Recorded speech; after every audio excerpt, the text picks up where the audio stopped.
Hey everyone, I'm Sarah, a 25-year-old graphic designer hustling to make it in the concrete jungle of Chicago. My apartment may be tiny, but it's mine, and I've been grinding hard to save up for something big, a top-tier laptop that'll level up my freelance game. Now let me tell you about my family. It's complicated, especially with my older sister, Emma. She's been a thorn in my side since we were kids, constantly trying to one-up me, green with envy over every little thing I did. I remember winning a school art contest once, and instead of congratulating me, Emma just rolled her eyes. Big deal. Anyone can scribble on paper, she said. That's what I dealt with growing up. Hey Sarah, why don't you show Emma your drawing? My mom would say, oblivious to the tension. Emma would sneer, yeah, let's see what the little artist can do. And don't even get me started on our parents, Tom and Linda. They practically had a sign on the door saying, Emma's #1 fan club. It was always Emma this, Emma that, while I was over here working my butt off, feeling invisible. Dad, guess what? I'd try to share something at dinner, but he cut me off. Emma, sweetie, how was school? Emma would flash a smug smile. Oh, just aced another test. No big deal. But I didn't let it get to me. I kept my head down and worked hard. In the end, it paid off. I landed a scholarship to art school while Emma was still figuring things out. When I told her the news, she couldn't believe it. They must be desperate for students, she sneered. I tried not to let it get to me. Fast forward to today, and I finally saved enough to treat myself to a dream. A shiny new MacBook Pro, $3,000 worth of pure graphic design power. The day I hit that order button, I was on cloud 9. You sure about this, Sarah? My best friend Mike asked. That's a lot of cash. I've never been more sure of anything, I told him. This is my moment. My birthday finally arrived and my family came over for a small celebration. Mom and Dad brought a cake and even Emma showed up. Happy birthday, sis, she said, handing me an envelope. Inside was a $100 gift card. Emma stood there grinning like she'd just given me a fortune. Wow, thanks, Emma. That's really generous, I said, trying to be nice. Well, I spare no expense for my little sister, she replied with fake sweetness. Then there was a knock at the door, and my heart skipped a beat. I knew what it was. I rushed to the door and came back with a large box. My new laptop. I couldn't hide my excitement as I tore into the box like a kid on Christmas morning. There it was, sleek, shiny, and perfect. Isn't it beautiful? I held it up, beaming. That's when I noticed Emma's face darkening. How much did that cost? She asked, her voice tight. About $3,000, I admitted. Her eyes widened in disbelief. $3,000. Who spends that on a laptop? It's for my work, Emma. I've been saving up. I started to explain, but she cut me off. Oh right, your work, she sneered, making air quotes. Because little Miss Perfect needs the fanciest toys to doodle on. It's not doodling, Emma. It's graphic design. It's my career. The tension in the room was unbearable. Mom and Dad looked uncomfortable as Emma kept firing off snide comments, each more biting than the last. I noticed she was hitting the wine pretty hard, refilling her glass again and again. Must be nice to waste money like that, she slurred at one point. Some of us have to work for a living, I do work, Emma, really hard. Please, sitting around playing on your fancy computer isn't work. I was about ready to snap. But Mom intervened. Girls, please, she said. It's Sarah's birthday. Let's try to get along.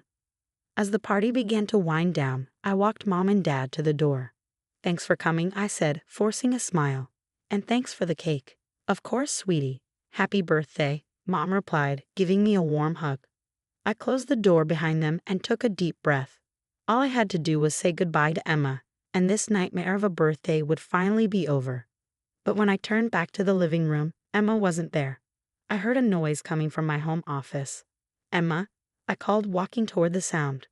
When I reached the doorway, I froze. Emma was in my office, stumbling drunk, with my toolbox open at her feet and a hammer in her hand. On the desk was my brand new laptop, or what was left of it. Emma, what are you doing? I screamed, rushing into the room. She turned toward me, her eyes wild and unfocused. We're even, she slurred, and before I could stop her, she raised the hammer one last time and brought it crashing down on my laptop with a sickening crunch. I stood there, paralyzed, staring at the wreckage of my hard-earned dream. Years of saving and work destroyed in a moment of drunken jealousy.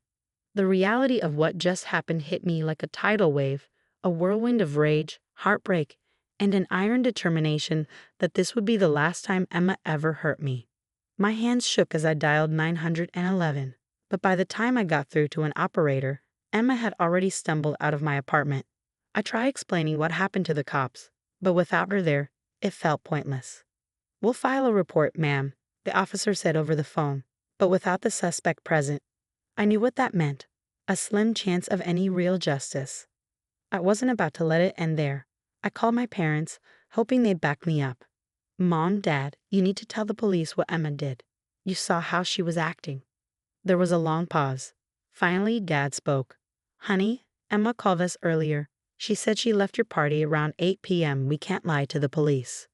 My blood ran cold. "No, that's not true. She was here. She smashed my laptop. You know how she gets when she drinks." Mom chimed in softly. "Now, Sarah, I think you might be exaggerating. Emma would never do something like that. Maybe you had a little too much to drink yourself." I couldn't believe what I was hearing. My own parents were siding with Emma again, choosing her lies over my truth. "Fine," I said, my voice ice cold. "Believe what you want." I hung up, sinking to the floor, surrounded by the pieces of my shattered dreams. But as I sat there, something inside me hardened. I was done being Emma's punching bag, done with my family's blindness. It was time to expose Emma for who she really was. I called up my best friend, Mike. If anyone could help, it was him. "Mike, I need your help. It's about Emma." "What did she do this time?" Mike asked, his voice laced with concern. I filled him in on everything. Mike let out a low whistle. "Damn, Sarah. That's messed up. What do you want to do about it?" "I want to catch her, expose her, make sure everyone sees her for the lying, manipulative person she really is." "All right, I'm in. What's the plan?" We spent hours brainstorming. Mike's tech skills were going to be key. "First things first," he said, "we need to set up some surveillance in your place. Hidden cameras, mix, the works. Next time Emma comes over, we'll catch everything." "Good idea. What else?"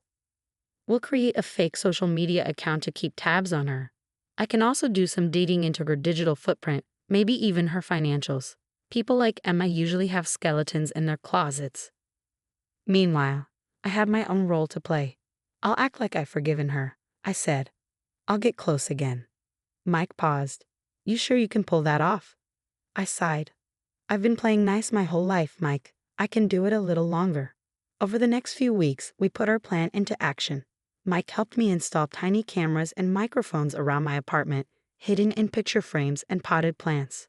We created a fake Instagram account, Chicago Party Girl, and sent Emma a friend request.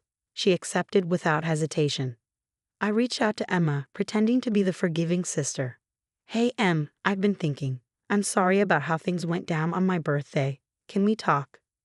Her response came quickly. "Sure, sis. I'm glad you've come to your senses. How about dinner next week?" I had to stop myself from throwing my phone across the room. Instead, I typed back, "Sounds great. Can't wait." And the game was on. Mike was working his magic on the digital front. Late one evening, he called me, excitement in his voice. "Sarah, you're not going to believe this," he said. "I think I found something big. Really big." My heart raced. "What is it?" "I can't say for sure yet, but it looks like Emma might be embezzling from her company. I need to dig deeper, but the numbers don't add up." Shock and a sense of vindication washed over me. This was it, our way to finally bring Emma down. As I prepared for our upcoming dinner, a mix of sadness crept in. How had it come to this? My own sister, my own family, but I pushed those feelings aside. Emma had made her choices, and now it was time for her to face the consequences. Little did she know, her world of lies was about to crumble, and I would be there to watch it burn.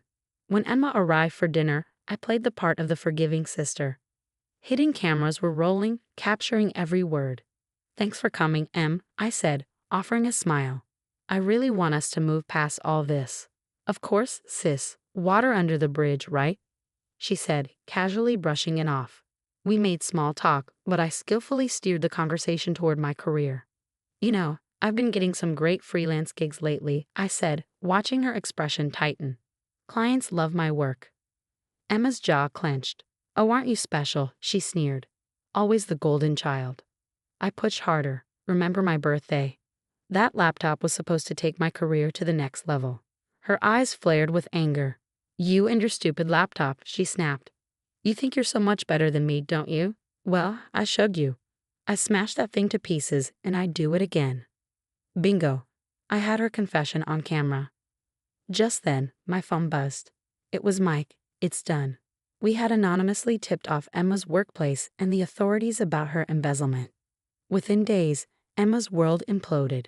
She lost her job, faced criminal charges, and most significantly, our parents finally saw her for who she truly was. The video of her confession went viral, obliterating what remained of her reputation. A week later, I watched from my window as Emma moved out of her upscale apartment, jobless and alone. The satisfaction was bittersweet. Her toxicity had finally caught up with her. I turned back to my new laptop, ready to move on with my life and career. For the first time in years, I felt free from Emma's shadow. It was time to focus on my path, leaving behind the resentment and pain. As I started a new design project, I couldn't help but smile. This was my fresh start, my chance to shine without Emma's constant attempts to dim my light. The future was bright, and it was all mine. The story's over, but now I've got a question for you. If you were in my shoes, would you have exposed Emma's crimes or tried to help her change? Was justice served, or did I go too far? Drop your thoughts in the comments below. I'm really curious to hear what you would have done in this situation. If you enjoyed this wild ride, don't forget to hit that like button and subscribe for more stories like this. Your support means the world to me and helps the channel grow. Thanks for watching, and I'll catch you in the next one.